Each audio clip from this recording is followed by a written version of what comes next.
Merci de regarder Balafon Télévision. Bienvenue à tous dans le grand plateau ce soir. La signature d'une convention de collaboration entre Elections Cameroun et l'Organisation des Nations Unies suscite des réactions. Le contrat triennal entre l'ONU et ELECAM d'un montant de 3 milliards de francs CFA visant à faciliter des élections crédibles et à peser entre 2025 et 2027 est critiqué par plusieurs personnalités politiques. Maurice Kamto, le président du Mouvement pour la Renaissance du Cameroun, déplore et dénonce la mise à l'écart des partis politiques, acteurs majeurs du processus électoral, de la préparation à la signature d'une telle convention. De son côté, Serge Espoir Matomba du PUR s'évoque une intrusion étrangère et appelle l'organe en charge des élections à se libérer des influences extérieures. Si des partis de l'opposition exigent donc que les clauses de cette convention soient dévoilées au public, ELECAM évoque une convention en vue d'une assistance technique électorale, loin de toute idée de transfert de la gestion des scrutins par une organisation extérieure. Quelle est l'opportunité d'un tel accord entre l'organe en charge des élections au Cameroun et l'Organisation des Nations Unies? Cette assistance marque-t-elle le début d'un processus électoral libre et transparent? Sinon, à quoi s'attendre? On aura les éclairages de nos invités dans la deuxième partie du Grand Plateau, mais avant, place au journal.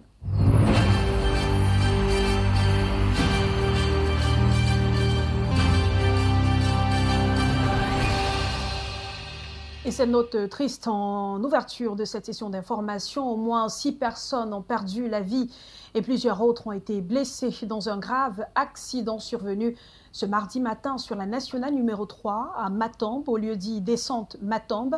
D'après les autorités locales, l'accident a débuté avec la collision de 2 camions bloquant la circulation et formant un embouteillage.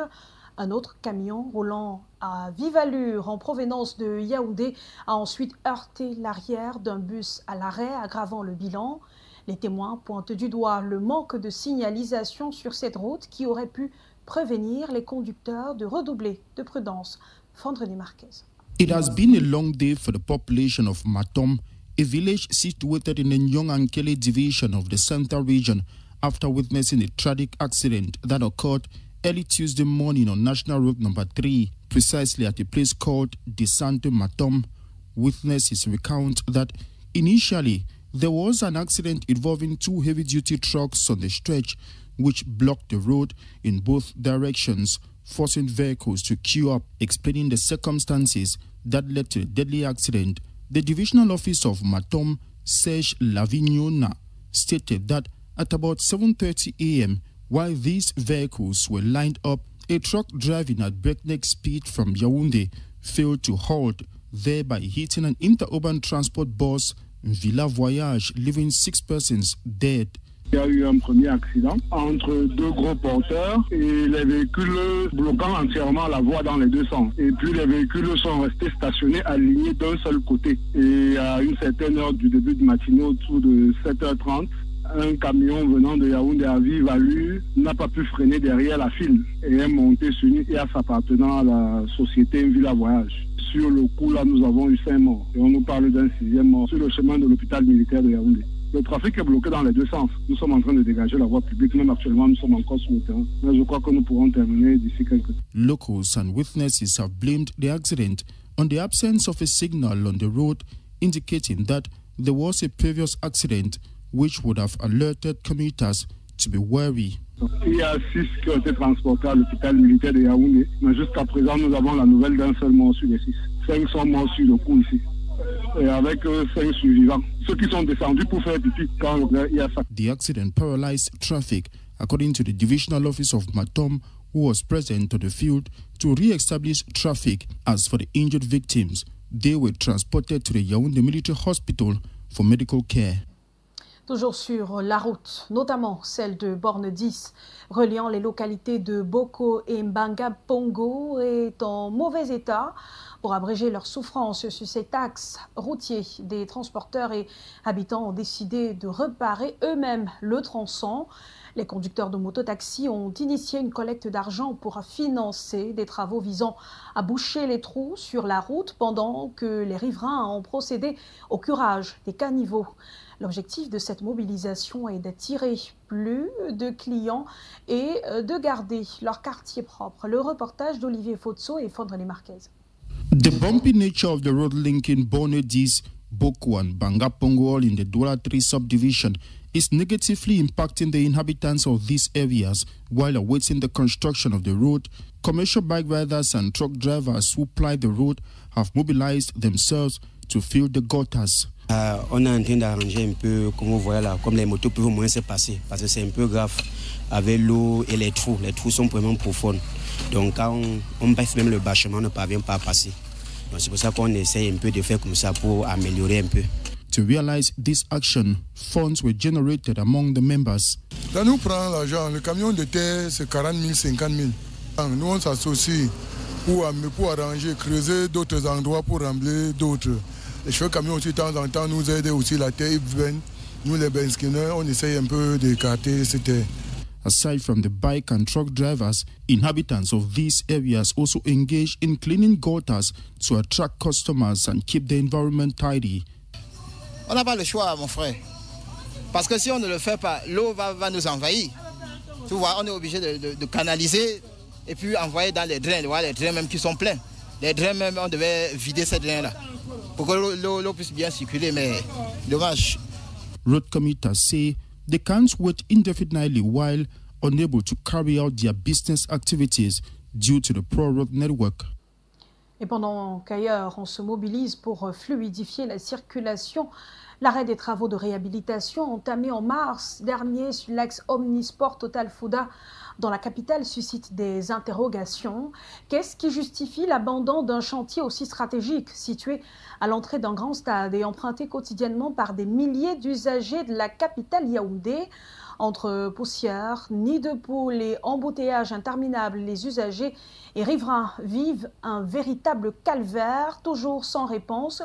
Ce tronçon, notons que ce tronçon n'est donc pas un cas isolé, car du côté de Mobile Omnisport et Chapelle Gousso, le décor est tristement similaire. Sébastien Oyébé et Julien Bapongué signent le reportage.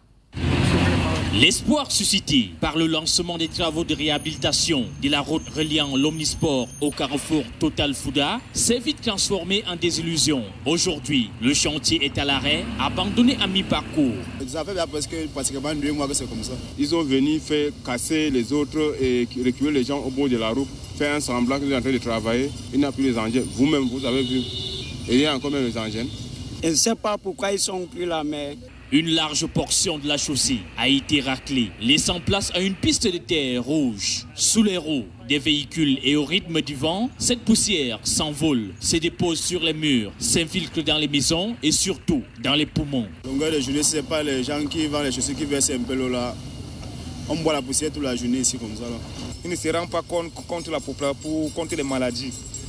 Donc ils ne versent même pas de l'eau. Donc ils s'en foutent contre la population. À quelques encablures du lieu dit Texaco Omnisport, une autre scène de désolation. La route est dévorée par les nids de poules. Ces crevasses s'élargissent de jour en jour, obligeant les automobilistes à slalomer, parfois au péril de leur carrosserie. Là où ça fatigue le corps et ça casse, ça détruit un peu la moto aussi. Ça nous dérange parce qu'il y a les clients qui sont stationnés là-bas pour attendre que nous montions d'abord avant de les chercher. Le panneau de ce chantier ne laisse pas place au doute. Le projet est bel et bien financé. On peut y lire que ce chantier, le lot 5 du tronçon numéro 4, est soutenu par le budget d'investissement public du ministère de l'Habitat et du Développement urbain, exercice 2025. Les voitures ont commencé à rouler comme avant, comme ils roulaient, les passagers descendent et poussent les voitures. Nous aussi, on peut les aider à pousser. Le cas de la route Texaco Omnisport n'est malheureusement pas isolé. Sur l'axe mobile Omnisport Chapelle Gousso, le même scénario se répète. Travaux à l'abandon, chaussées détériorées, population délaissée. Un sentiment d'abandon généralisé s'installe. Avec lui, la crainte que ces projets ne tombent dans l'oubli comme tant d'autres. Et en politique, cette fois dans la perspective de la présidentielle de 2025, Joshua aussi, président national du Social Democratic Front met en garde les militants de son parti politique qui écument les plateaux de télévision et les réseaux sociaux pour parler du mandat impératif. Au cours de la réunion du comité exécutif national du parti tenue le week-end dernier à Bafoussam, dans la région de l'Ouest Cameroun, le candidat déclaré au scrutin présidentiel d'octobre prochain invite ses militants et surtout les membres du NEC à mener un travail de terrain afin de garantir sa victoire en octobre prochain. Je propose de l'écouter au micro de nos reporters à Bafoussam. Nous n'avons pas le droit de nous plaindre du code électoral. Nous n'avons pas le droit. Et je vais dire la dernière des choses. S'il vous plaît, membres du NEC, devenez politique. Et tous les jours, vous avez une responsabilité. Le Congrès vous a confié un rôle. Vous avez une responsabilité. Soyez politique. S'il vous plaît. En année électorale, quand vous allumez vos télévisions qui viennent de France, là, quand il y a l'élection en France, vous voyez les choses de la Fédération française de football et tout ça. Vous ne pouvez pas voir. Une année électorale, une élection présidentielle, le centre du débat devrait être autour de cette élection et rien d'autre. Et toute autre chose qu'on met sur la table, c'est de la distraction. C'est pour pousser les gens à ne pas aller voter. Si j'attrape un membre du NEC qui était présent aujourd'hui, qui rentre dans les débats de distraction, que ce soit à la télé ou sur les réseaux sociaux, nous aurons un problème personnel. Dans la suite du journal, l'aéroport de Koutaba, dans le département du Noun, à l'ouest Cameroun, est opérationnel depuis dimanche 25 mai. Lors de sa réouverture, 30 ans après, 180 pèlerins ont rejoint la Mecque partant directement du Noun.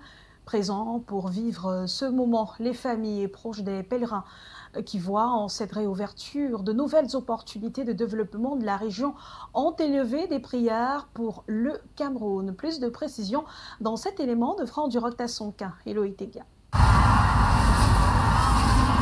36 ans après, un avion prend son envol à l'aéroport de Koutaba, dans le département du Noun, à l'ouest Cameroun.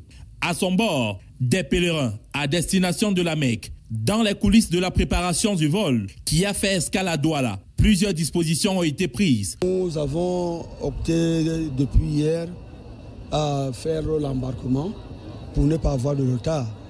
Et tous les pèlerins étaient là et on n'a pas eu de retard ni aucun problème. C'est pourquoi vous voyez que le vol de ce matin a vite commencé. C'est au total 180 fidèles musulmans qui ont décollé à partir de leur terre natale pour Médine à l'occasion du Hajj 2025. Nous voyageons pour prier. Nous faisons un voyage spirituel pour chercher la satisfaction de notre Créateur. Première chose, qu'ils se concentrent sur ce qui les appelle là-bas.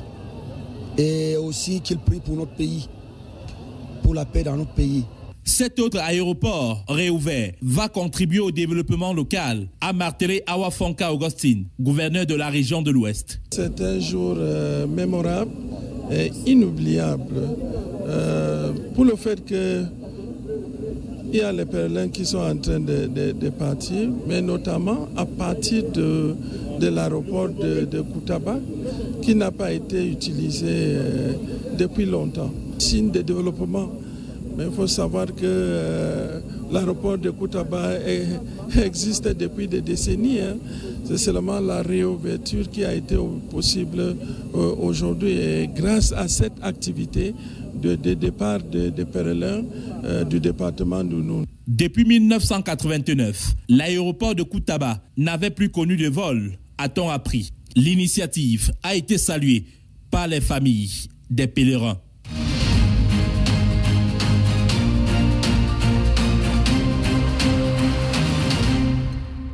Bien Bienvenue dans la deuxième partie du Grand Plateau. Assistance technique onusienne au Cameroun aux échéances électorales de 2025 et 2026. Pourquoi le gouvernement camerounais garde-t-il secret le contenu de la convention ELECAM ONU signée le 9 mai dernier, en dénonçant cette entente dans laquelle des acteurs incontournables du processus électoral ont été exclus? Des partis de l'opposition exigent que les clauses de cette convention soient dévoilées au public et le Cameroun, n'ayant jamais sollicité ni bénéficié du soutien d'une organisation internationale ou d'un État étranger dans la tenue des scrutins antérieurs depuis l'avènement du pluralisme politique en 1990. Pourquoi c'est maintenant que l'ONU est appelée à la rescousse pour un travail que les différentes institutions camerounaises ont toujours accompli malgré des dénonciations de fraudes électorales massives? La lecture de Jean-Paul Chouniette. En 35 ans de pluralisme politique, avec 18 consultations électorales organisées, le Cameroun n'avait jamais sollicité ni reçu gracieusement une assistance technique des Nations Unies. Même au pic des contestations populaires, à l'ouverture du jeu démocratique lors des législatives de mars 92 et la présidentielle d'octobre de la même année, le régime de Paul Biya et son gouvernement de l'époque n'avaient pas tendu la main à l'ONU pour l'organisation technique et matérielle des élections, en dépit des dénonciations de fraudes massives. Le bras séculier de l'État en la matière à l'époque, le ministère de l'administration territoriale et ses méthodes liberticides avaient progressivement laissé la place à l'Observatoire national des élections, ONEL 1 et 2, puis Elections Cameroun, plus ou moins débarrassé de l'emprise d'un MINAT, prêt à tout pour garder la main mise sur le jeu démocratique en brimant les acteurs politiques de l'opposition. À la présidentielle de 2018, où l'on croyait voir le pays frôler le pire, le pouvoir et l'opposition, sans s'embrasser sur la bouche, avaient toujours réussi à gérer leur contentieux, même si le finaliste malheureux avait saisi des juridictions de l'Union africaine pour dénoncer le hold-up électoral et sa victoire volée selon lui. Aucun de ses leaders, Maurice Kamto ni Cabral Libye, n'ont jamais songé à faire recours à l'intervention des Nations Unies. À un tournant décisif de l'histoire politique du Cameroun, où des millions de citoyens, de nombreux acteurs dans les rangs de l'opposition comme au sein du pouvoir, pensaient voir le président Paul Biya quitter la scène à 92 ans, au bout de ses 43 ans de règne sans partage. Tout le monde s'attendait à tout, sauf voir les Nations Unies signer une convention en catimini avec ELECAM. Le mouvement pour la renaissance du Cameroun et le peuple uni pour la rénovation sociale ne comprennent pas pourquoi c'est maintenant que les Nations Unies et la France sont appelés en renfort pour accomplir ce qu'Elections Cameroun faisait déjà, s'interrogeant davantage sur les motivations du gouvernement à valider la signature d'une telle convention sans impliquer les partis politiques, encore moins les informer du contenu de cette entente avec un partenaire traînant une réputation tristement célèbre pour avoir participé à un jeu trouble qui avait plongé en 2011 la Côte d'Ivoire dans une crise post-électorale au millier de morts. Maurice Kamto du MRC et Serge Espoir Matomba ne veulent pas de cette faveur d'une ONU qui commence mal, en jouant en cache-cache, dans un schéma de contournement de l'opposition. Si l'un y voit une caution morale pour le régime de Yaoundé de crédibiliser à tout prix l'élection présidentielle de 2025, peu importe l'issue du scrutin, l'autre n'y voit qu'une ingérence étrangère pour tenter de détourner le cours de l'histoire d'un pays en soif de changement et d'alternance. Le président du conseil électoral, Abraham Eno Egbe, même en rassurant l'opinion nationale et les partis politiques sur les contours de l'assistance technique électorale onusienne à la présidentielle d'octobre prochain, l'opposition exige une publication du contenu de cette convention cadre, en préférant laisser le sort des Camerounais et leur pays entre les mains des démons de l'ELECAM et le Conseil constitutionnel qu'elle connaît bien, que les anges d'une ONU et d'une France, dont les Camerounais ignorent leurs réelles intentions et missions dans notre processus électoral. Et on revient sur cette convention signée entre Elections Cameroun et l'ONU en plateau avec nos invités. Le professeur Moïse Tim Chouin, universitaire spécialiste du droit. Professeur, bonsoir, merci d'être avec nous. Bonsoir à vous, bonsoir à tous les panélistes et bonsoir à tous ceux qui nous écoutent à travers le monde. Serge Youmbi est inspecteur et évaluateur régional au sein du Mouvement pour la Renaissance du Cameroun. Littoral 1, bonsoir, merci d'avoir accepté notre invitation. Bonsoir madame, bonsoir à tous les copanélistes.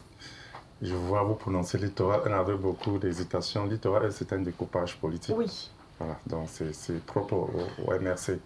Merci de m'avoir convié à votre débat et je profite de l'occasion pour saluer le travail que vous, médias, vous faites pour accompagner l'environnement politique au Cameroun, parce qu'il y a de cela quelques années, c'était l'apanage d'une chaîne. Merci, merci beaucoup. Bruno Lombo-Ebala est le secrétaire national au développement du Peuple Uni pour la rénovation sociale, le PURS. Bonsoir Bruno, merci d'avoir accepté notre invitation. Bonsoir madame et bonsoir à vos millions de téléspectateurs. Nous sommes heureux de l'amitié que vous nous faites ce soir de nous recevoir sur votre plateau. Bonsoir Roland Tapi. Bonsoir Claude. Éditorialiste à Balafon Média. On revient donc sur cette convention entre Elections Cameroun et l'Organisation des Nations Unies. C'était le 9 mai dernier. Premier parti politique de l'opposition à faire une sortie, le Mouvement pour la Renaissance du Cameroun, qui dénonce l'exclusion des partis politiques dans cet accord. Je vais commencer par vous, Serge. En quoi est-ce que l'absence d'un parti comme le MRC influence le contenu de cette convention de partenariat ou remet même en cause la convention en elle-même? En réalité, vous savez, la plupart des conflits en Afrique, c'est le résultat d'une mauvaise organisation des élections, surtout présidentielles.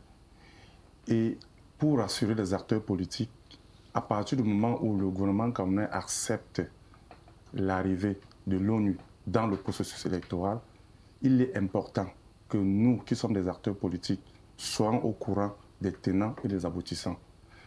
Je vais également faire allusion à la commission mixte qui s'occupe des enrôlements, des inscriptions, si on veut dire comme ça. Nous avons toujours un problème. Nous n'arrivons pas à comprendre comment nous pouvons être dans une commission, nous enrôlons les gens ensemble, mais au moment de consolider la base de données, ça devient la propriété de l'Elections Cameroun. Moi, ça c'est un problème aussi que nous relevons au sein du MRC. Donc nous estimons que, vu l'histoire politique du Cameroun, qui sont jonchées de multiples fraudes électorales, nous estimons que si l'ONU, si le gouvernement camerounais veut jouer franc jeu, il est important que nous, acteurs politiques, la société civile et même la population camerounaise soient au courant des clauses de cette convention. Parce qu'il ne faudrait pas qu'à la fin, nous découvrons ce que nous avons vécu en 2018, où on nous a présenté en Mondiovision des Blancs, on nous a présenté comme appartenant à Transparency International, mais à la fin, nous nous sommes rendus compte que c'était des imposteurs. Et nous pensions à l'époque que le Conseil constitutionnel, qui est juge électoral, devait profiter de la situation pour annuler les élections et recommencer. Mais rien n'a été fait. Vous avez constaté avec moi, en tant que Camerounais, qu'on a validé l'élection de M. Mbia comme président de la République. C'est pour cette raison que, s'ils estiment donc qu'il n'y a rien de flou derrière, alors pourquoi? Qu'est-ce qui empêche donc de rendre public ces clauses-là? C'est donc ça le problème. Si vous faites des choses pour nous, sans nous, en réalité, c'est que vous êtes contre nous. Quelqu'un avait dit ça, c'est une maxime qu'on partage bien souvent. Donc, le mouvement pour la Renaissance du Cameroun, par la sortie de son président national, demande et insiste que l'ELECAM rende public les clauses de la convention entre Elections Cameroun et l'ONU. Je ne veux pas vous apprendre le cas qui s'est passé en Côte d'Ivoire, où il y avait l'ONUCI.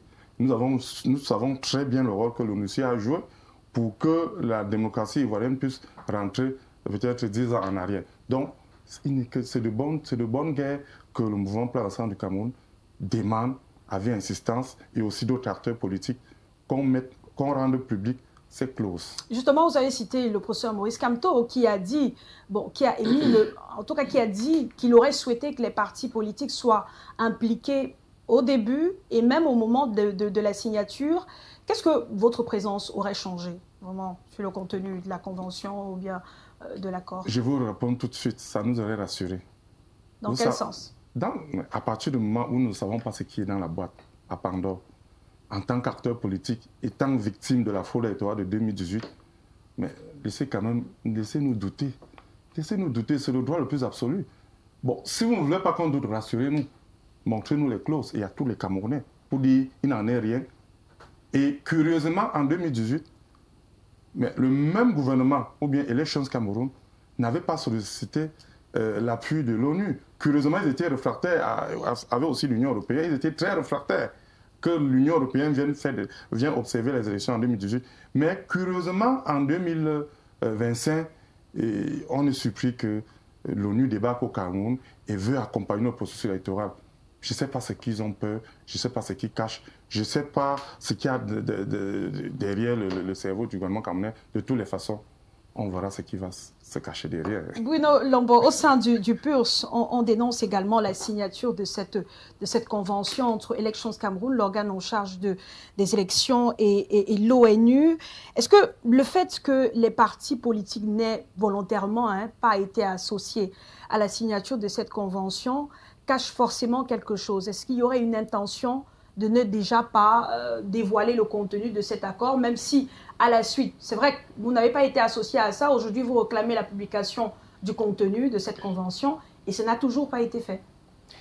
Tout à fait, c'est un constat et bien évidemment on va essayer de l'analyser. Le constat est clair, les partis politiques n'ont pas été associés à la signature de cette convention. Et le co-panéliste l'a dit tout à l'heure, lorsque quelque chose se prépare sans vous, pour vous, alors c'est contre vous. Donc forcément, nous nous inquiétons de ce que cette convention-là ait été signée sans évidemment nous donner les principes ou bien le contenu de ce qu'ils appellent assistance technique. Donc cette question nous renvoie à deux questions essentielles. Il y a déjà la question de l'ingérence de la souveraineté et la question, évidemment, de la capacité de l'ECAM à organiser des élections libres et transparentes. Pour prendre l'aspect sur la capacité de l'ECAM à organiser les élections, l'ONU est arrivée, l'ONU nous dit « Ok, nous allons vous accompagner avec une assistance technique ». Le contenu de cette assistance est méconnu de tous les Camerounais. La question que nous posons donc actuellement, c'est celle-ci. Et l'ECAM n'a-t-elle pas la capacité actuellement d'organiser les élections? Le code électoral fixe effectivement tout le processus, toutes les étapes du processus pour qu'on arrive à une élection libre et transparente. En quoi donc est-ce que l'ONU aura donc à intervenir dans le processus? Qu'on nous explique clairement si c'est une question de capacité pour l'ECAM de ne pas pouvoir s'en sortir pour ces élections présidentielles, ou alors il y a un supplément, n'est-ce pas, de ce que l'ONU aurait à apporter à l'organisation des élections. Dans les deux cas, il y a un flou qui s'est installé. On est au courant de rien. Aucune information n'a filtré. Rien de ce que l'assistance technique va comporter n'a été divulgué aux partis politiques, encore moins aux populations. Comment est-ce que vous voulez donc que dans cet état de choses, dans cette situation, nous puissions être confiants que les élections vont se passer dans les meilleures conditions? Il y a un doute qui s'est installé et ce doute doit se dissiper, devrait se dissiper normalement si tous les éléments sur le contenu de cette assistance technique-là est mis en route. Auquel cas, doivent être définis et divulgués. Maintenant, lorsque cela n'est pas fait, ça suppose donc que nous entrons dans une situation conflictuelle. Parce que là, ça interroge maintenant la responsabilité ou bien, j'ai envie de dire, le rôle de l'ONU, n'est-ce pas, dans le Conseil des Nations. L'ONU, généralement, c'est quoi? C'est la paix dans le monde, c'est la tolérance et tout. Qu'est-ce que l'ONU vient donc faire dans une affaire où on est en train de favoriser, de prendre certains Camerounais à signer des conventions avec cela et à délaisser les principaux acteurs même du processus électoral? Est-ce que l'ONU n'est pas en train de faire le contraire de sa mission au Cameroun? Et nous nous posons donc la question, ne nous préparons-nous pas à un scénario à l'ivoirienne où l'ONU avait totalement campé à l'hôtel du Golfe avec une bouteille d'Ivoire, c'est de Golfe ou bien Ivoire? À l'hôtel Ivoire avec un certain type de partisans qui disaient que c'était les élections. Nous sommes pas en train de nous préparer vers ce scénario. Alors il est temps de préparer dans les Camerounais et de leur dire clairement ce qu'il en est de cette assistance technique et de faire en sorte que tous nous soyons rassurés en nous disant clairement est-ce que l'ECAM n'a pas la capacité actuellement d'organiser les élections de manière libre et transparente, qu'on nous explique ce qui ne va pas. De l'autre côté, comme je vous disais, ça évoque également la question de la souveraineté de notre pays. Ne sommes-nous pas capables d'organiser les élections libres et transparentes nous-mêmes? Ne sommes-nous pas capables de nous autogérer? Ne sommes-nous pas capables de prendre nos décisions par nous-mêmes? Qu'est-ce que cela cache?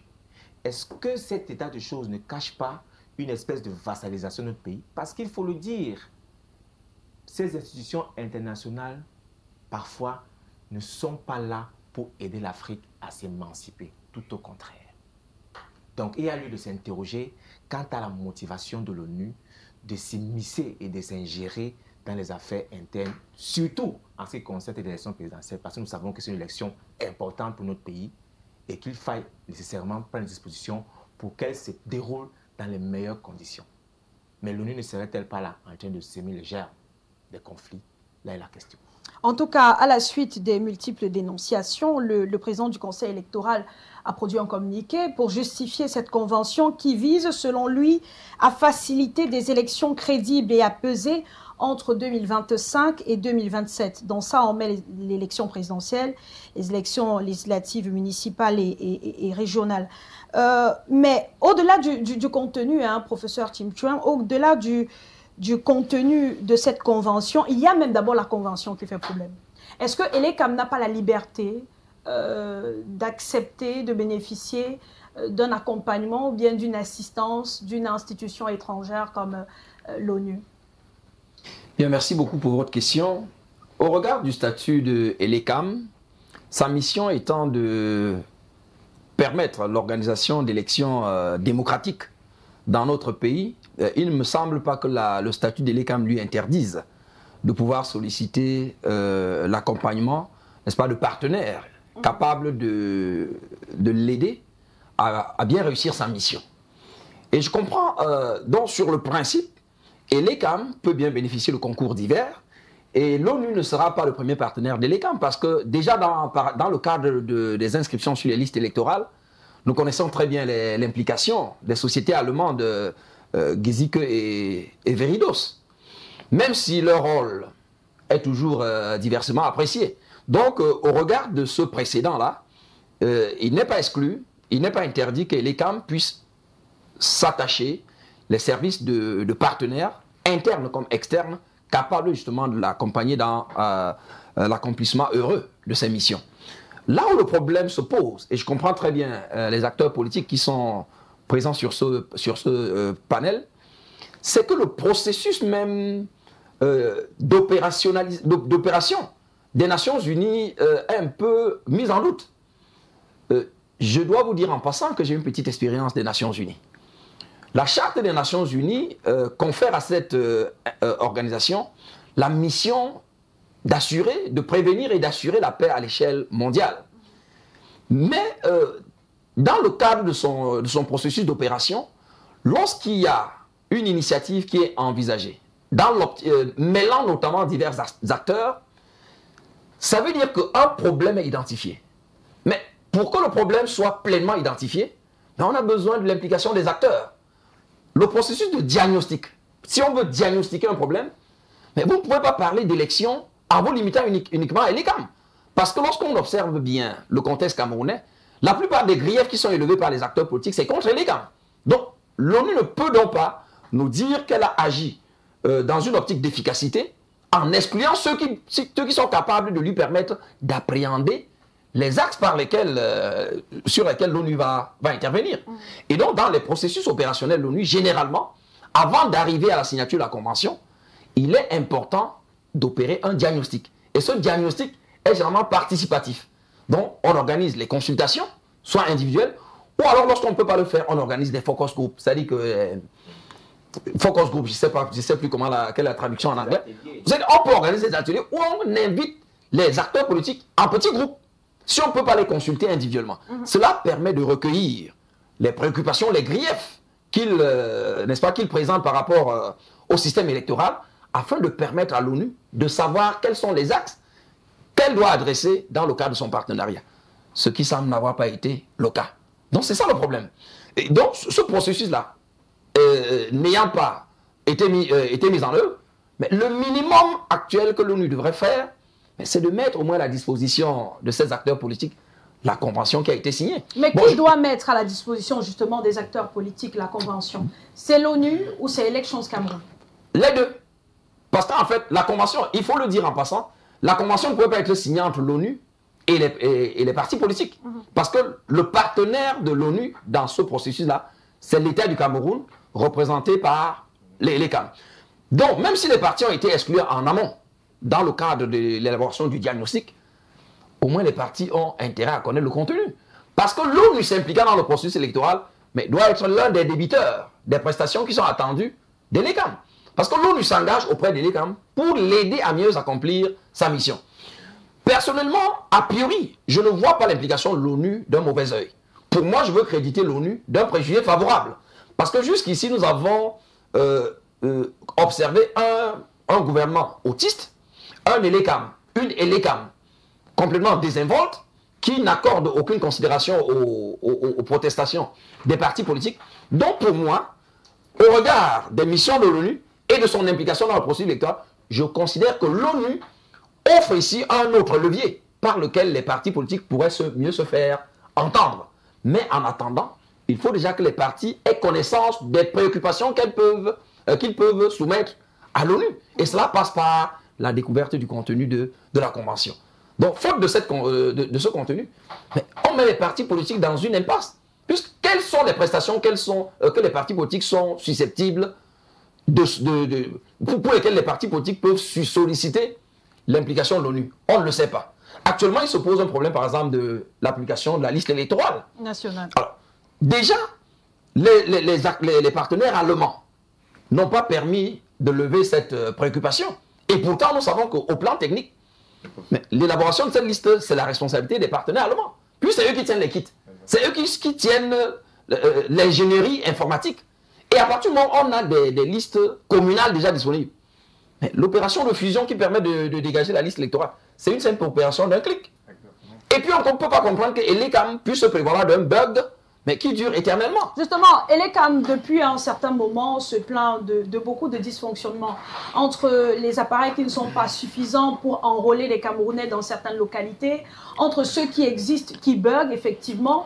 Est-ce qu'on ne pourrait pas créer un lien peut-être entre ces dysfonctionnements techniques et cette assistance technique électorale qui est annoncée à travers cette convention de 3 milliards de francs CFA qui va s'étendre sur 3 ans?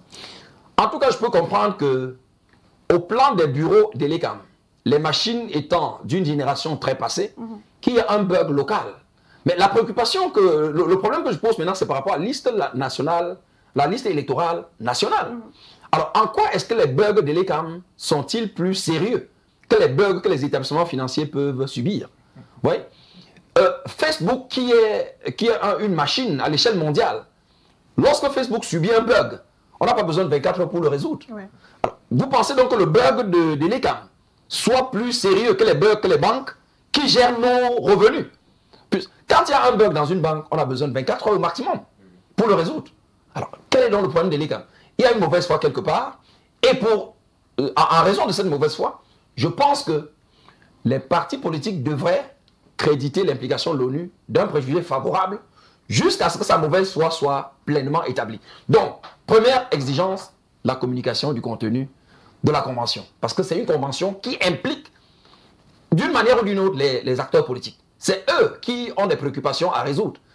Deuxième préoccupation, que connaissant le contenu de la convention, mais que les partis politiques, désormais, puissent adresser leurs requêtes à l'ELECAM, mais en faisant tenir une copie à l'ONU, afin qu'elle soit interpellée par rapport aux missions qu'elle s'est chargée d'assumer dans le cadre de la Convention. Et en cas de résistance de l'ELECAM, on a un moyen de pression. Et l'ONU, je ne pense pas que l'ONU acceptera de perdre sa crédibilité au Cameroun en se montrant complice, n'est-ce pas, d'un système de non-transparence, puisque ce qui a été publié dans le communiqué du président du conseil électoral de l'ELECAM, c'est bien que l'ONU s'engage à nous aider à organiser des élections transparentes et crédibles. Ouais. Or, le premier indicateur de cette crédibilité, c'est déjà la publication de la liste électorale nationale. Et donc, je conseillerais aux partis politiques de réitérer leurs demandes actuellement. Les demandes qui avaient été présentées avant l'ELECAM, on peut considérer que l'ELECAM, dans son orgueil, dans son mépris habituel, les a ignorées. Mais maintenant que l'ONU nous dit qu'elle est impliquée, que ces partis réitèrent leurs demandes en faisant tenir une copie officielle à l'ONU et puis d'attendre un peu.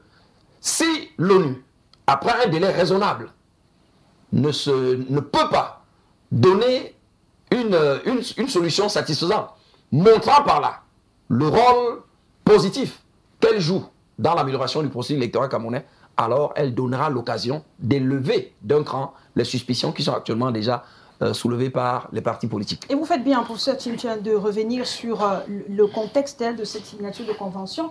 On lance appui, on signe une convention au moment où le mouvement pour la renaissance du Cameroun et certains partis de l'opposition réclament la liste électorale nationale de 2024. Et au moment où on fait le reproche à Elections Cameroun de ne pas être cet organe qui assure effectivement des élections transparentes dans notre pays. Elecam donc vient aujourd'hui bénéficier du soutien ou de l'accompagnement de l'ONU. Est-ce que c'est une manière implicite de dire qu'en réalité, on n'a pas été capable d'assurer effectivement ces élections libres, transparentes, promises depuis des années? Oui, ça c'est la première observation qu'il faut faire. Non seulement on n'a pas été capable, mais d'après les observations aujourd'hui, on constate très bien que le Cameroun, dans le fond, a même renoncé à sa souveraineté. Parce que si Elecam aujourd'hui nous fait savoir que, avec le travail de terrain qui est fait, finalement, ce sont des firmes allemandes qui tiennent la partie technique, c'est-à-dire le cœur même du fichier électoral, ça nous pose un problème sérieux. C'est vrai qu'on connaît déjà ce problème au niveau de l'identification, même les cartes nationales d'identité qui sont, sous-traités à l'extérieur, les passeports et autres. Mais là, si même à Elecam, on n'est pas en mesure de pouvoir générer à la fin des données qui permettent d'avoir un fichier électoral par nous-mêmes, mais que nos machines sont encore opérationnalisées par des firmes allemandes, là ça pose un problème de souveraineté de fond. Jusqu'à quand? À quel moment est-ce que finalement on pourrait dire que ok, nous sommes maîtres de nos systèmes et nous contrôlons de bout en bout tout ce qui est de notre souveraineté? Quand ça se passe comme ça veut dire que les Allemands, pour peu qu'ils soient de mauvaise foi, puissent trafiquer les données, même les résultats des élections comme ils veulent. Pourquoi ce n'est pas nous qui les avons? Et quand ce serait que c'est eux qui manipulent les choses, ça veut dire que toutes les commissions qu'on peut créer localement pour que Elecam fonctionne normalement ne servent plus finalement à rien. Parce qu'ils doivent attendre les procès-verbaux et autres données qui sont sorties de ces machines qu'on vient de les donner. Qui le fait là? Il y a d'abord un premier constat à faire à ce niveau-là, qu'on a renoncé à notre souveraineté. Mais il y a également un autre fait qu'il faut relever de prime abord.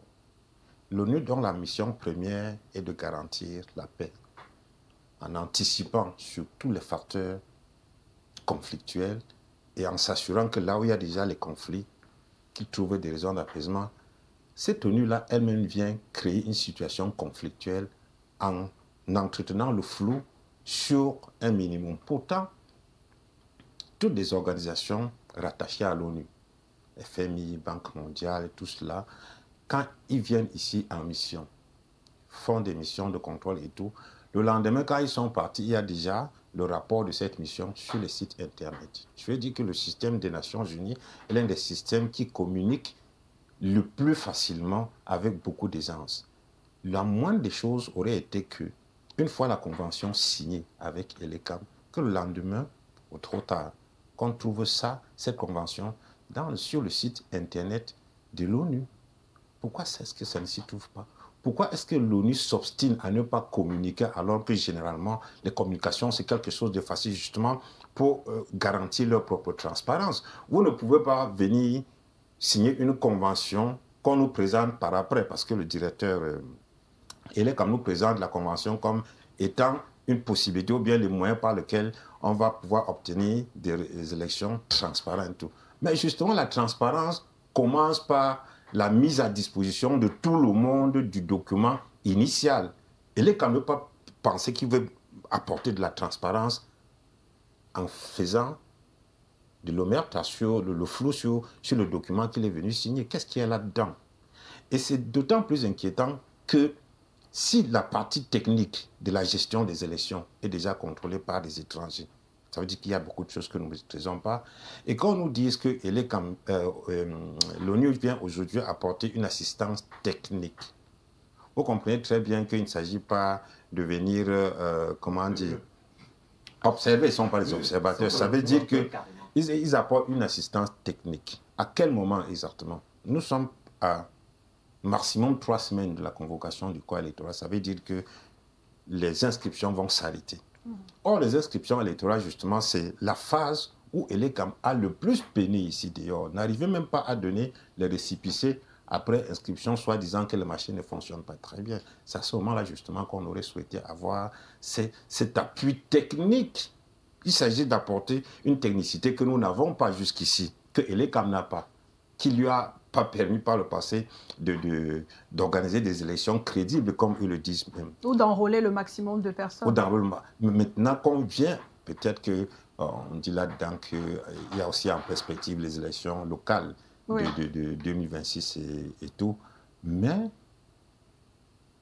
le plus important maintenant, c'est non seulement ce flou entretenu autour de documents, mais aussi le timing qui pose un problème.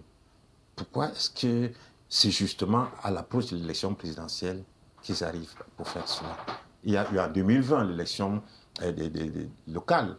À ce moment-là, on a juste entendu le bureau Afrique centrale de l'ONU qui est venu au Cameroun discuter et puis dit qu'il souhaite que les élections se passent dans la paix, la tranquillité, qu'il n'y ait pas de problème. Aucune assistance. Maintenant, on nous apporte une assistance dont on ne peut pas connaître le contenu, en excluant les partis politiques, parce qu'ils ont raison de revendiquer ce qu'il y a là-dedans. Il faut savoir pourquoi est-ce que... et quand on parle de partis politiques, il ne s'agit pas seulement des partis politiques de l'opposition. Le RDPC, même au parti au pouvoir, est supposé être en train de s'inquiéter de ce qui est mis là-dedans. À moins qu'elle soit complice de ce qui se passe. Mais tous les partis politiques devraient normalement se lever pour dire qu'est-ce que Elekam est en train de concocter avec un partenaire étranger pour l'organisation de nos élections à nous. Il ne s'occupe que de la partie, je vais dire, organisationnelle de la chose. Mais les vrais bénéficiaires, les vraies parties prenantes de ce processus-là, ce sont les partis politiques et dans le cas d'espèce, les candidats qui vont se porter, qui vont compétir. Donc il y a vraiment un sérieux problème là-dedans. Espérons que l'ONU ne va pas perpétuer cette situation parce que j'ai dit l'ONU a pour mission de garantir la paix en prévenant toute situation conflictuelle. Ce n'est pas elle qui peut venir créer une situation conflictuelle en entretenant le flou et en faisant la sourde oreille même après réclamation. Parce qu'en temps normal, si par, je sais pas quoi, par inadvertance, elle s'était laissée tromper ou flouiller et avait omis, entre guillemets, de publier le document. Une fois que le devoir s'élève déjà pour revendiquer, il va immédiatement le mettre à disposition en disant que non, tout mais là, 2 semaines sont passées, on parle d'une convention qui a été signée le 9. Oui. C'est depuis le 9. Et nous sommes le 28, c'est-à-dire ça fait 20 jours presque qui sont déjà passés et personne ne dit rien. Bon, pour Elekam, on peut comprendre que l'organe est dans sa logique de créer de la suspicion à tout bout de champ. Est-ce qu'on a un besoin de l'assistance technique de l'ONU pour publier une liste qu'on réclame depuis le 31 décembre, qui est statutaire? C'est même pas que c'est une faveur qu'on lui demande, c'est la loi qui le dit. Vous n'êtes pas en mesure de le faire, vous ne vous expliquez. Le problème, c'est que l'État ne s'explique même pas sur le sujet.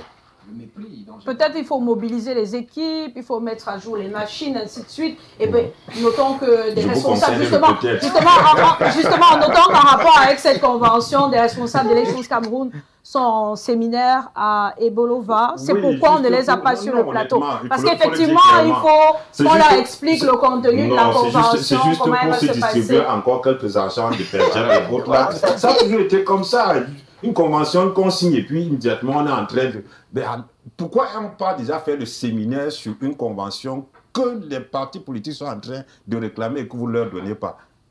Vous préparez quoi effectivement contre eux? En réalité, vous êtes déjà en séminaire. Le séminaire, ça n'a rien de bon que de démarger le perdien et puis revenir en dehors de ça. Oui, non. Roland Tapi a évoqué tout à l'heure la question du timing. Pourquoi ce n'est que maintenant qu'on pense à signer une convention comme celle-là? On aurait pu le faire en 2021 ou bien l'année dernière, avant qu'on entre dans cette année électorale.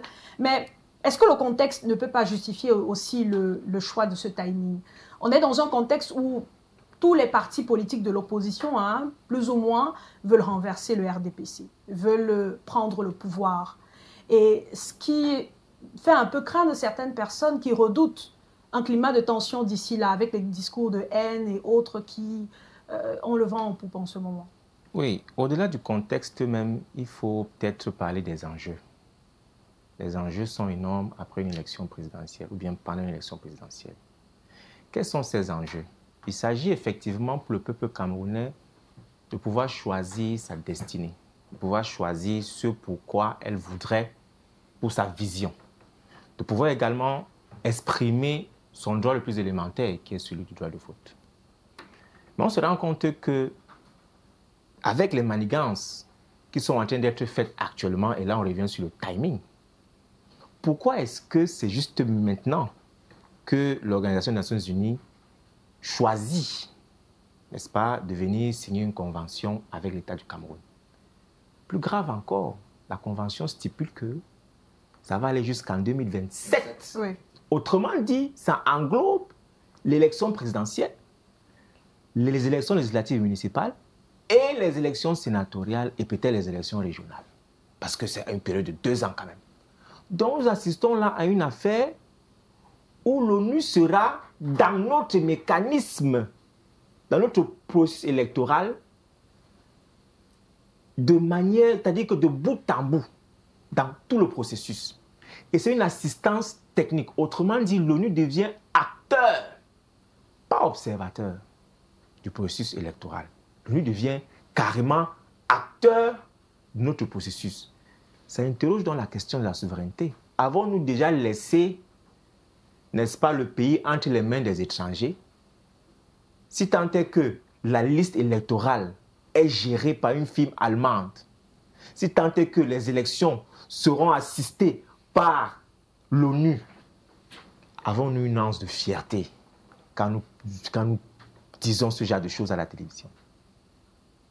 Donc le Camerounais ne sert-il à rien? Les Camerounais sont-ils devenus des incapables? Les Camerounais ne peuvent plus réfléchir eux-mêmes?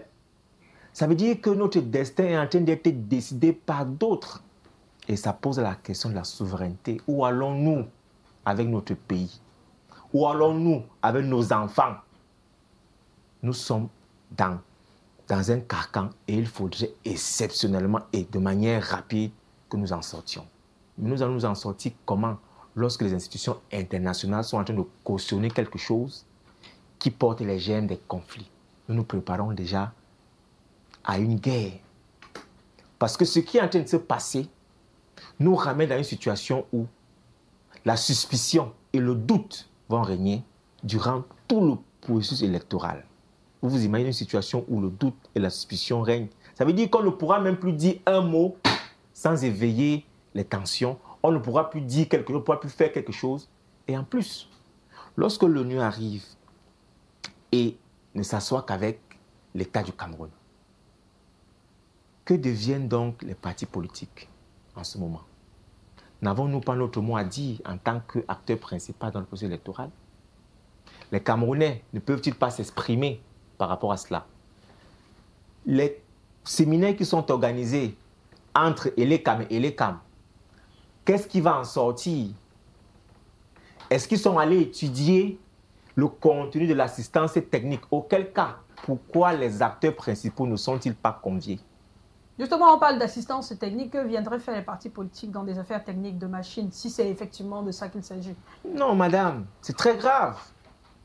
Lorsqu'on parle d'une assistance technique pour un processus dans lequel vous êtes partie prenante, vous devez avoir les éléments et le contour de cette assistance technique parce que vous êtes les premiers impactés. Vous êtes les premiers impactés. Ça veut dire quoi? Ça veut dire que si on dit dans cette assistance technique que voici comment ce BIC sera posé sur cette table, vous devez être au courant pour éviter de tomber dans les pièges de disqualification ou bien les pièges de je ne sais pas trop quoi. Parce qu'effectivement, c'est un processus qui est inhibitif. Il y a des règles qui doivent être respectées. Quelles sont donc ces règles de l'assistance technique qu'on refuse de nous mettre sur la table? C'est de ça qu'il est question. Donc, les premiers acteurs doivent être au courant. N'organisons pas les séminaires pour aller nous inventer des choses ou bien vous venez nous expliquer maintenant comment l'assistance technique doit se faire. Parce qu'il y a une chose dans laquelle le gouvernement ou l'État camerounais est fort, c'est de venir expliquer pourquoi il faut expliquer. Vous comprenez un peu? C'est-à-dire qu'on ne vous dit pas exactement de quoi est-ce qu'il est question dans le contenu d'assistance technique, mais on va vous expliquer pourquoi on fait l'assistance technique. Ça n'a pas de sens. Les revendications sont simples. Qu'on mette à notre disposition le contenu effectif de cette assistance technique. Nous ne sommes pas contre une observation de l'ONU. Le copaniste a dit tout à l'heure. Partout ailleurs, on aura des observateurs, pourvu que ce ne soient pas des observateurs de Transparency International qu'on nous ramène encore une fois de plus. Ou à Mondo Vision, on voulait nous démontrer que ces observateurs sont des observateurs internationaux et légitimes. Mais qu'est-ce qui s'est passé après? On s'est rendu compte que c'était des imposteurs. La question de la suspicion se pose encore actuellement. C'est vrai qu'on a mis devant l'ONU, mais Transparency International, c'est également une organisation qui est sérieuse. Et que l'utilisation de ce nom-là va justement amener les gens à réfléchir de la même façon que l'ONU. Mais on se pose donc justement la question de savoir quelle sera l'implication réelle dans ce processus. Quel sera son rôle? Assistance technique, pour nous, en réalité, ça veut tout dire et rien dire à la fois. Parce qu'il faut préciser effectivement à quel niveau est-ce que cette assistance technique va intervenir. Il faut donc interroger la capacité de l'ECAM à organiser véritablement les élections libres et transparentes. Donc, de manière globale, voilà effectivement. Maintenant, sur la question de l'opportunité, du contexte, bien évidemment, c'est la même rengaine. Pourquoi attendre les élections présidentielles pour commencer à venir signer les conventions? Pourquoi est-ce que ces conventions n'ont pas été signées pour tout le processus électoral? Parce qu'il faut rappeler une chose, le processus électoral ne commence pas à l'organisation des élections. Le processus électoral commence à l'inscription dans les listes électorales. Où était l'ONU? Où est l'ONU pour demander à l'ECAM de publier les listes? Voilà autant de questions. L'ONU n'intervient que lorsque ses intérêts, j'ai envie de dire, sont pris à partie. Mais il faut véritablement questionner ces différents aspects pour que nous puissions voir clair dans la situation et dans le rôle de l'ONU et dans le rôle que doivent jouer les parties prenantes, que sont les partis politiques, et dans le rôle de l'ECAM. Parce que c'est l'instance fêtière de l'organisation des élections au Cameroun. Quels seront donc les rôles définis pour chacun dans cette assistance technique? Puisque c'est l'assistance en elle-même qui occupe, si effectivement donc l'ECAM avait besoin de cette assistance, en tout cas l'ECAM a montré qu'elle a besoin de cette assistance, d'où la convention qui a été signée, la convention de 3 milliards de francs CFA, entre autres. Comment vous aurez pensé cette assistance-là? C'est quoi, en matériel, en training des acteurs en charge des élections, Serge? En quoi exactement? Une assistance technique d'Elections Cameroun, organe en charge des élections, avec peut-être la participation des partis politiques, elle aurait ressemblé à quoi? Vous voyez que c'est une boîte à Pandore, c'est une boîte noire, c'est un trou noir que nous essayons de chercher. Qu'est-ce qui se cache à l'intérieur? Je suis quand même là. Non, on n'est plus dans ce qui se cache, on est dans ce qui aurait pu être fait ou bien ce qu'on souhaite. Je suis quand même largué lorsqu'on parle d'accompagnement technique parce que, en tant qu'ingénieur télécom, je sais que le bras opérationnel, la phase opérationnelle, le bras opérationnel d'Elections Cameroun, c'est beaucoup plus d'informatique. Au-delà de l'aspect juridique, je dis le bras opérationnel, puisque c'est l'informatique qui fait les statistiques. Est-ce que Veridos a échoué? Nous n'en savons rien. Si Veridos a échoué, qu'on nous dise que Veridos ne peut plus. Parce que le mot est fort, accompagnement technique, et le mot a un sens en français. Maintenant, nous nous posons également certaines questions. Que dit le Conseil constitutionnel, puisque c'est lui le juge électoral? Sur le plan juridique, est-ce que l'accompagnement technique que nous offre l'ONU, est-ce que ça ne pose pas un problème juridique également? Moi, je n'en sais rien. Vous voyez que nous spéculons.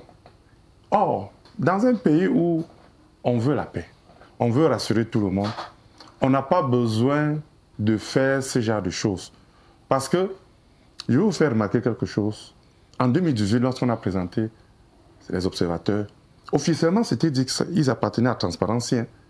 Mais ce qui m'a rendu curieux, c'est que Transparency n'a rien dit jusqu'à ce que le conflit post-électoral commence. Et c'est là qu'ils sont venus dire, attention, les messieurs que vous avez vus là, nous ne les connaissons pas.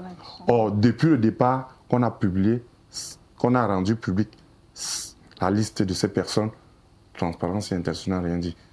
Bon, aujourd'hui, on nous présente des personnes disant que c'est de l'ONU. Je ne sais pas.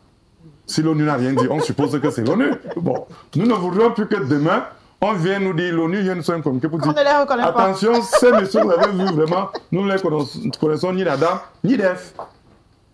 Bon, est-ce que le gouvernement camerounais veut profiter par cette occasion pour crédibiliser les élections de 2025? Nous n'en savons rien. Je vous assure, si c'était une convention entre Elecam et Télévision Balafon, ça n'aurait pas scandalisé les gens. C'est la personne morale qui accompagne qui fait problème. C'est pas n'importe qui. Ce n'est pas n'importe qui. Puisque Veridos, c'est aussi un partenaire privé. Mais quand on dit c'est l'ONU, attention, chacun commence à dire, ça veut dire que c'est très sérieux. Alors si c'est sérieux, dites-nous les clauses. Vous vous êtes dit quoi? Nous avons aussi besoin de connaître. Ne soyons pas surpris également que le jour J, vous entrez dans un bureau de vote et quand vous dites désormais que non, le déploiement va se faire de manière électronique. Je dis n'importe quoi. Et on dit non, ça c'est l'accompagnement technique que l'ONU nous avait promis. Ça devient encore problématique. Ça fait l'objet de contentieux post-électoral. Je ne sais pas comment, en ce moment, le Conseil constitutionnel va vider ça. Donc, pour que tout le monde soit rassuré, il est de bon ton que le gouvernement camerounais, par le truchement de l'Elections Cameroun, rend public les clauses de cette convention. Et ce n'est que justice. Vraiment, quel est l'objectif de cacher? Je me pose bien la question. L'objectif de cacher, c'est quoi?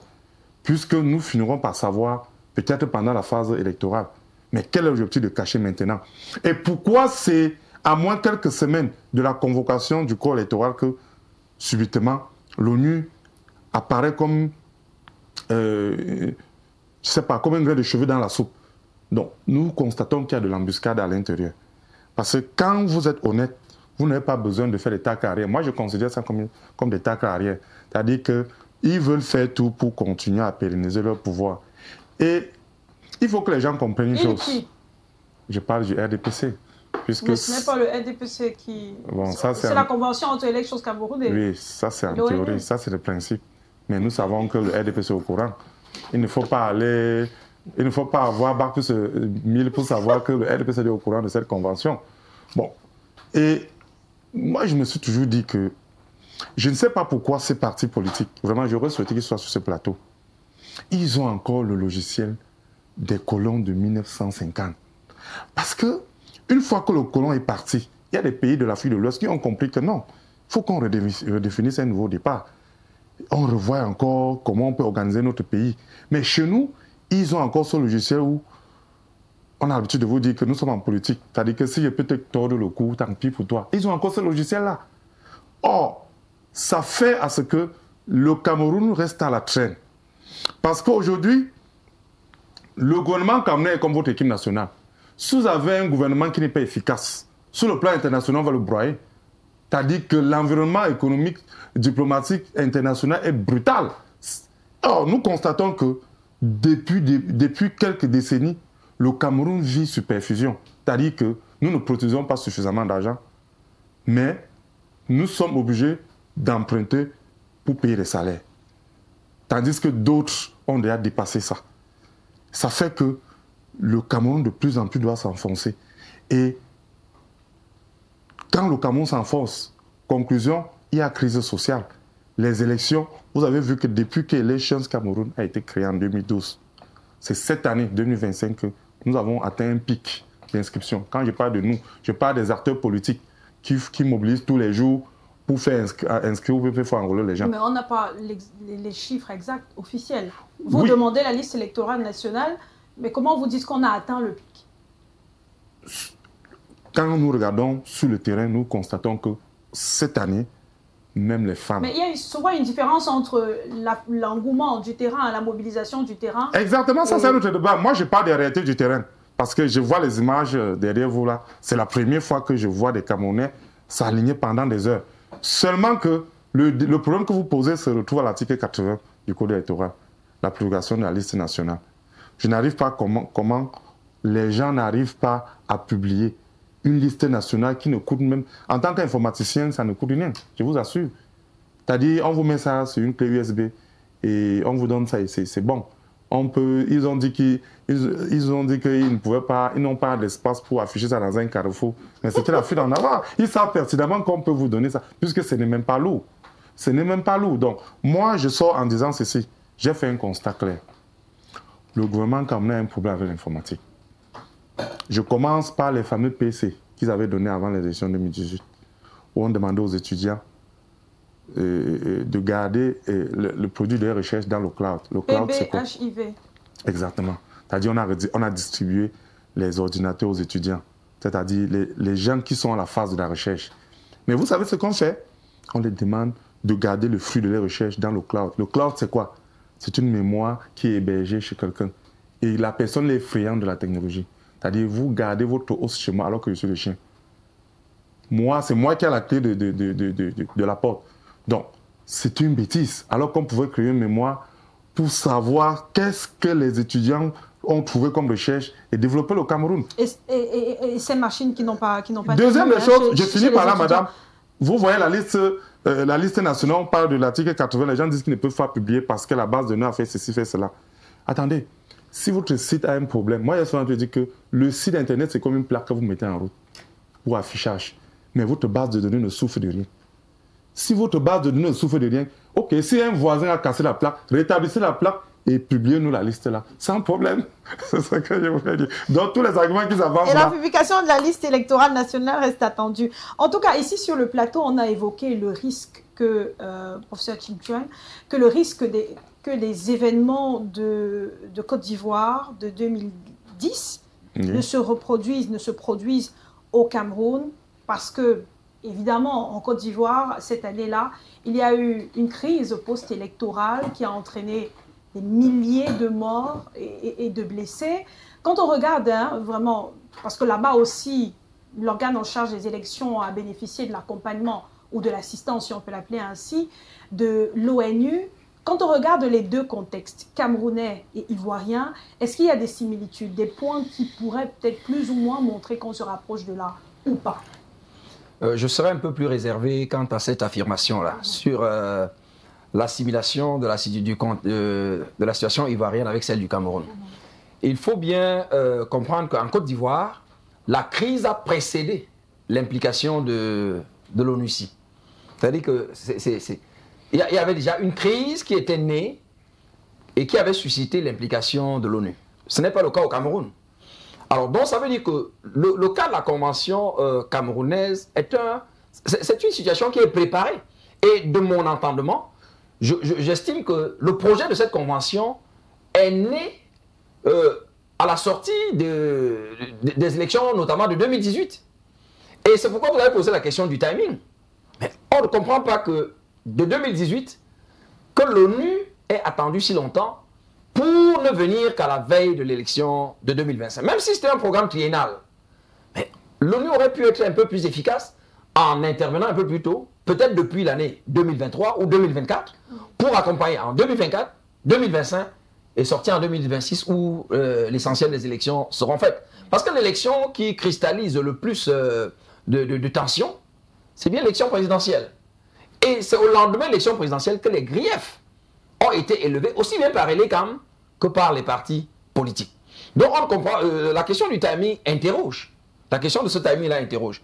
Mais, est-ce qu'on peut dire que, n'est-ce pas, pour répondre aux panélistes du PURS, est-ce qu'on peut dire que le Cameroun devrait couper tout partenariat avec l'ONU? Je serais un peu plus réservé. Parce que le Cameroun, en tant qu'État souverain, est membre de l'ONU. Et en tant que membre de l'ONU, c'est valable pour l'ONU comme pour toutes les organisations internationales, c'est le Cameroun qui exprime les besoins. Et donc l'ONU, en tant qu'organisation interétatique, chargée de l'accompagnement des États par rapport à l'atteinte d'un certain objectif, dont notamment la préservation de la paix, peut très bien collaborer avec le Cameroun sans qu'on ne parle de crise de souveraineté. Parce que pour adhérer à l'ONU, c'est le fruit d'un engagement, d'une adhésion de chaque État. Donc, l'expression de la souveraineté se situe plus en amont. Mais une fois que vous avez adhéré à une organisation, cela veut dire que vous avez accepté de céder une partie de votre souveraineté. C'est valable pour l'ONU, c'est valable pour l'Union africaine, ce serait valable pour la CEMAC, ce serait valable pour toutes les organisations dont le Cameroun est parti. Donc, sur le principe, le fait que l'ONU soit présente au Cameroun ne me gêne pas, puisque le Cameroun a librement adhéré à l'Organisation des Nations Unies, et cette adhésion implique la possibilité pour l'ONU d'engager un certain nombre de conventions avec le Cameroun. Là où le problème se pose, c'est justement que l'ONU, qui est chargée notamment de prévenir ou bien d'assurer le retour à la paix, devienne elle-même le vecteur de l'insécurité.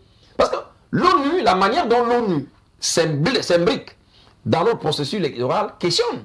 Je vous ai parlé, si l'ONU vient résoudre un problème, mais ça veut dire que le problème doit d'abord être identifié. Et c'est pourquoi j'ai dit, en amont, la consultation des acteurs politiques était incontournable. Vous voulez résoudre quel problème? Mais pour résoudre un problème, il faut d'abord l'identifier. Il faut comprendre les besoins qu'il faut adresser. Or, qui vous présente ces besoins? Ce n'est pas Elecam seul. Puisque les griefs des partis politiques, qui sont les principaux acteurs du jeu électoral, sont orientés contre Elecam. Donc, la consultation des partis était un préalable incontournable. Bon, maintenant que la convention est déjà signée, la convention est signée, on doit avancer. L'ONU doit se montrer un tout petit peu réceptive, mieux qu'Elecam, en mettant la convention à la disposition des acteurs politiques qui en font la demande. Si elle ne peut pas publier à l'attention de tous les Camerounais, mais qu'elle mette au moins cette convention à la disposition des partis politiques pour leur permettre justement de savoir le cahier de charge de l'ONU et identifier les prestations que les partis sont capables d'exiger de l'ONU. Bon, pour l'instant, nous sommes dans un block-out complet. Et le flou que l'ONU entretient pourrait donc faire d'elle la première source d'insécurité au Cameroun. Et si sa mission, c'est de préserver la paix, elle doit jouer le jeu de la paix. Et le jeu de la paix commence déjà par la publication de la Convention. C'est un préalable. Donc, je dis, violation de la souveraineté, je suis réservé, parce que le Cameroun a librement adhéré, mais il faut que l'ONU joue franc jeu. J'insiste pour dire que il est important que les partis politiques puissent mettre l'ONU dos au mur, la mettre à l'épreuve. Déjà, je dis, il faut que les partis politiques fassent une demande expresse. Je ne sais pas si les dénonciations que nous lisons dans les réseaux sociaux ont été précédées par des correspondances formelles adressées ou non à l'ONU. Alors, il y a des représentants du MRC du PURS ici qui peuvent nous dire, mais je souhaiterais que cela soit fait ainsi. Parce qu'on ne fait pas une demande à travers les réseaux sociaux. Donc, il faut déjà que les partis politiques s'assurent qu'ils ont présenté une demande formelle de communication de la Convention. Peut-être avec des charges. En ce moment-là, lorsque les partis dénonceront la résistance de l'ONU à jouer la transparence, ils pourront notamment produire la décharge. Parce que je dis, l'ONU, à partir du communiqué de du président du Conseil électoral d'élection Cameroun, nous avons vu un certain nombre d'engagements. L'ONU s'est engagée dedans. L'ONU devient donc débitrice d'un certain nombre de prestations qui incombent à Elecam, puisqu'elle se charge de lui apporter une assistance technique. Vous avez interrogé tout à l'heure quel est le contenu de cette assistance technique. Mais elle peut être plurielle. Nous avons vu qu'Elecam a acquis des nouveaux kits. Oui. Est-ce que c'est le fruit de cette convention? Nous ne pouvons pas savoir. Parce que lorsqu'on parle d'assistance technique, il peut s'agir de renforcement des capacités des ressources humaines, il peut s'agir d'améliorer le potentiel logistique opérationnel d'Elecam avec les kits, avec les ordinateurs et tout ce que... Il peut s'agir peut-être d'apporter un accompagnement en termes de management même des élections, le jour du vote. Mais je dis, pour que l'ONU préserve une crédibilité auprès des acteurs politiques camerounais, le préalable, c'est de leur communiquer au moins le contenu de la Convention, puisqu'on ne peut plus la signer, puisqu'on ne va plus la négocier. Oui. Étant déjà signé, il faut au moins communiquer. Vous ne pouvez pas faire quelque chose contre, dans l'optique de résoudre des problèmes qui émanent notamment des personnes et ne pas leur permettre de savoir ce que ces personnes-là sont capables d'attendre de vous. Donc, il faut communiquer cette convention-là pour permettre aux partis de savoir ce qu'ils peuvent, quel est le niveau, n'est-ce pas, quel est le niveau de redevance qu'ils peuvent exiger de vous. Et puis, ça permettrait donc ainsi aux partis de mobiliser la responsabilité de l'ONU. Moi, je dis, l'implication de l'ONU, a priori, ne me gêne pas. Je dis, ça ne vient pas de nos souverainetés, ça donne aux acteurs politiques un deuxième interlocuteur. Parce que jusqu'ici, les partis ont essuyé un mépris, une arrogance de la part de l'ECAM. Et donc, à partir de là, je dis, l'implication de l'ONU devient quelque chose de positif. Mais il faut que l'ONU joue franc jeu en communiquant la convention qui permettrait donc qu'elle puisse vraiment accomplir, qu'elle puisse réaliser ce préjugé favorable dont elle bénéficie en permettant ainsi aux partis de pouvoir enfin s'adresser à elle, puisque l'ECAM a toujours montré qu'elle était autiste. Donc il faut que l'ONU permette aux partis de s'adresser à elle. Mais ils vont s'adresser à elle sur quelle base? Tant qu'ils n'ont pas la copie de la convention. C'est la nébuleuse qui est entretenue. Il y a votre question de tout à l'heure. Est-ce que les partis qui ont dénoncé cette convention ont directement saisi l'ONU ou alors se sont arrêtés aux réseaux sociaux ou à Elections Cameroun, au MRC? On a saisi au PURS? Non, on peut dire, Claude, que moi je crois que les partis politiques n'ont pas formellement à aller demander cela à l'ONU. Sinon ce serait, comment dire, légitimer ce qui est en réalité de l'imposture. On ne peut pas être dans une situation où, de manière permanente, vous devez réclamer ce qui vous revient de droit. Mais puisque ce qui vous revient de droit ne vous est pas revenu. Justement, la clameur populaire, même dans ce contexte, il devrait faire réfléchir ceux qui sont là derrière, de comprendre que est-ce qu'on n'a pas brûlé une étape dans cette affaire-ci? Est-ce qu'on n'a pas négligé quelque chose? Bon, maintenant, s'il faut recommander, ça peut être une possibilité. Mais là, on serait justement dans l'asservissement même, ce qu'on refuse que ce ne soit fait. Est-ce que cela peut se faire en France, aux États-Unis et autres? Il faut qu'on arrête à un moment donné d'infantiliser l'Africain, le Camerounais, de cette façon-là. Qu'est-ce que l'ONU a à venir signer une convention pour parler d'assistance technique? Et immédiatement, on se rend compte que, ok, l'ECAM et son personnel sont en train de faire, vous savez quoi, des séminaires, des ateliers en lien avec cette convention. Mais il y a encore de l'entourloupe là derrière.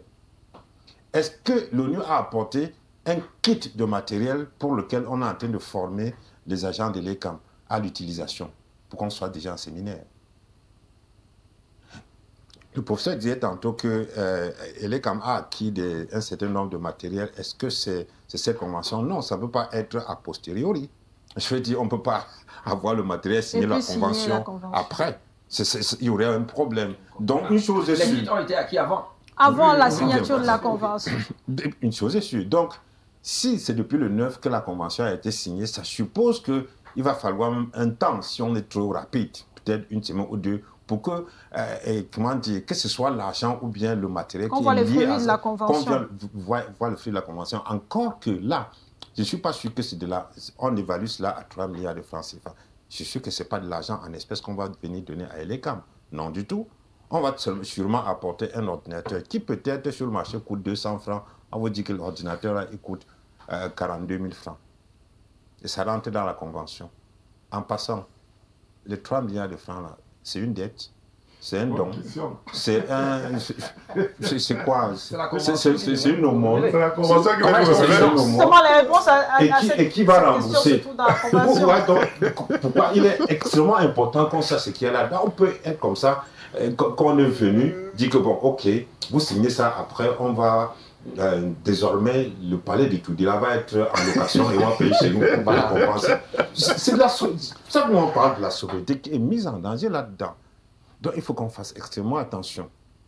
Et quand on parle d'assistance technique, ça c'est tout le gros problème qui a existé encore dans l'affaire là. Parce qu'en même temps, il faut faire la différence entre la technique et la technicité. Les gars n'ont pas dit qu'ils vont apporter une assistance dans la technicité. La technicité, c'est quoi? C'est que l'assistance technique, c'est qu'on vous donne ce téléphone. On vous a donné un matériel, par exemple, si c'était pour un hôpital, un plateau technique des appareils et autres. Mais la technicité, c'est qu'on vient de vous apprendre à pouvoir l'opérationnaliser. Est-ce que dans la convention, on va apporter un matériel et vous apprendre à l'utiliser, ou bien on va vous apporter un matériel, installer chez vous et se mettre à l'opérationnaliser soi-même? Il y a beaucoup de choses dedans qui se posent comme question. C'est la convention qui va nous permettre de résoudre. Mais, s'il vous plaît. Mais Roland, je crois que... Puisqu'actuellement nous sommes dans une situation d'impasse. Permettez qu'il... Puisque nous sommes dans une situation d'impasse, vraiment en matière contractuelle, les co-contractants, le contractant n'a d'obligation normale que vis-à-vis de son co-contractant. Et c'est pourquoi je dis, même si je comprends que l'ONU, étant présente au Cameroun, est censée suivre, n'est-ce pas, l'ambiance politique interne, il faut la confronter, n'est-ce pas, devant sa responsabilité. La saisine formelle de l'ONU, moi je ne trouve pas que ce soit un détail à négliger. Puisqu'on peut considérer que nous parlons là, et l'ONU dit, mais je n'ai jamais été saisi, je ne suis même pas au courant. Mais ça nous ramène donc à la question du doute. Mais justement, c'est pourquoi je dis, il est important que les partis politiques puissent saisir formellement l'ONU pour demander la communication de la copie. Parce que ce n'est que cette saisine officielle qui leur permettra d'opposer à l'ONU son refus. Tant que cela n'a pas été fait, mais l'ONU peut... Dans les rapports privés que nous avons, mais vous allez dire, bon, on avait écrit dans tel jour, il dit, je n'ai pas vu. Opposez-lui sa signature, opposez-lui son accusé de réception. Je crois que cela permettra d'établir déjà la mauvaise foi de l'ONU, éventuelle, si elle ne réagissait pas. Merci. Je pense que employer cette démarche-là serait peut-être donner, bien légitimer, en quelque sorte, l'implication de l'ONU dans le processus électoral. Pourquoi est-ce que je le dis? Tout à l'heure, le compagnie disait que nous avons parlé de violation de notre souveraineté. Non, je ne pense pas que j'ai utilisé le terme violation de notre souveraineté sur le plateau. Ce que je voulais dire précisément quand je parlais de l'ingérence, c'est en réalité de dire que nos dirigeants, en l'occurrence l'État qui a signé la convention avec l'ONU, prêtent le flanc à l'ingestion, prêtent le flanc à la vente de notre souveraineté. Parce qu'il faut le dire de manière précise, lorsque dans un processus, vous êtes incapable de dire ce que vous allez faire et qu'on revienne, et en plus de cela, on sait quand même ce que vous devez faire parce que voilà le code électoral qui signifie exactement votre rôle. Donc le Camerounais, lui, sait expressément et exactement quel est le rôle de l'ECAM. Lorsqu'il y a un acteur externe qui arrive et qui nous dit « je vais vous assister de manière technique », qu'est-ce qu'on met dans l'assistance technique que le code électoral n'aura pas prévu? Et encore que ce n'est pas cet acteur qui l'a dit, c'est Elections Cameroun qui a dit. Qu'est-ce qu'on met dans cette assistance technique pour que les Camerounais disent qu'elle a besoin d'assistance technique? C'est de ça qu'il est question. Et ça pose donc le problème de notre souveraineté, notre incapacité à prendre nous-mêmes notre propre décision et à pouvoir mener un processus aux enjeux énormes. Est-ce qu'on va toujours rester des éternels enfants, des éternels assistés? C'est de ça qu'il est question quand nous parlons de souveraineté. Nous ne devons pas être des éternels assistés ou bien des éternels enfants. Fini l'époque de l'infantilisation. Et pour revenir, il n'est pas question pour nous de dire nous allons fonctionner, nous allons totalement rejeter l'ONU. Non, ce n'est pas ça qu'il est question. Un État ne peut pas, un pays, une nation ne peut pas vivre en autarcie dans un monde multipolaire comme le nôtre aujourd'hui. C'est impossible. Mais il s'agit de dire comment allons-nous définir les nouveaux rapports que nous aurons avec nos interlocuteurs? Voilà la principale question. Et au plus nous disons, c'est nous qui devons définir les rapports que nous devons entretenir avec telle ou telle institution. Et non le contraire. Et non le contraire. C'est de ça qu'il est question. Donc en matière électorale, nous jugeons que c'est quand même un sujet important pour nous, pour que nous puissions le régler nous-mêmes. C'est pourquoi nous parlons d'ingérence. C'est noté, on va sortir de l'émission. Serge, le professeur Chim Chuan proposait vraiment que les partis politiques se mobilisent et saisissent l'ONU, au moins pour avoir le contenu de cette convention, puisque au sein de l'Elections Cameroun, il n'y a vraiment pas de réponse, il n'y a même pas de réaction. Quel impact aura par exemple la sortie de deux partis politiques sur les 369 partis qu'on a au Cameroun? Est-ce que ça pourra effectivement faire réagir l'ONU, vu que jusqu'ici, il n'y a que le PUR, c'est les MRC qui ont dénoncé cette convention? Déjà, l'opportunité de saisine relève de la discrétion de mon président national. Donc, je ne saurais dire s'il va le faire ou pas. Il appréciera l'opportunité. Maintenant, revenons sur le fond de votre question. Il ne s'agit pas du nombre ici. C'est-à-dire que lorsqu'il y a faute quelque part, il ne faut pas que vous soyez nombreux pour dénoncer la faute. Ce n'est pas le nombre qui fera la pertinence de votre saisine. C'est justement pour que, au moment du contentieux, que l'ONU assume en disant, justement qu'il assume en disant que voilà, j'ai participé, je n'ai pas participé. Parce que ce qui va se passer, c'est quoi? C'est que lorsqu'on va lire les résultats, à partir du moment où l'ONU est présente dans votre processus, vous savez ce qui va se passer sur le plan moral? C'est-à-dire que les résultats sortis des urnes le lendemain des élections en 2025, ça serait un peu comme crédibilisé par l'ONU. Déjà pour dire que l'ONU était là vraiment, si on a dit que c'est elle qui a gagné, vraiment criez-vous. Et ça peut devenir rouleau compresseur au plan international, une façon de dire aux gens, vraiment l'ONU était là, vous ne pouvez plus contester, machin. C'est pour cette raison qu'il faut que cette organisation joue franc jeu au départ, en montant sa transparence. Parce qu'une fois que l'ONU joue le franc jeu en montant sa transparence, vraiment je ne vois pas un Camerounais sérieux qui aura le courage de l'accuser. Mais à partir du moment où c'est encore flou, on peut se poser une question. Est-ce que, j'ai tout posé cette question en début d'émission, est-ce que le gouvernement camerounais cherche la crédibilité après l'élection? Je n'en sais rien. Mais nous continuons à demander qu'on publie cette convention pour que nul n'en ignore. Et vous êtes unanime là-dessus. Merci beaucoup à nos invités. Je rappelle, on était avec le professeur Maurice Tim Chouin, universitaire, spécialiste du droit. Merci.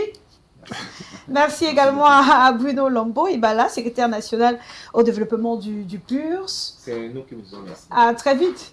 Très bientôt. Serge Youmbi, inspecteur et évaluateur régional au sein du mouvement pour la renaissance du Cameroun, Littoral 1. Merci. Merci, madame. Merci, Roland Tapi. Merci aussi à vous à la maison de nous avoir suivis. Très bonne fin de soirée. Rendez-vous demain à 19h30 pour une nouvelle édition.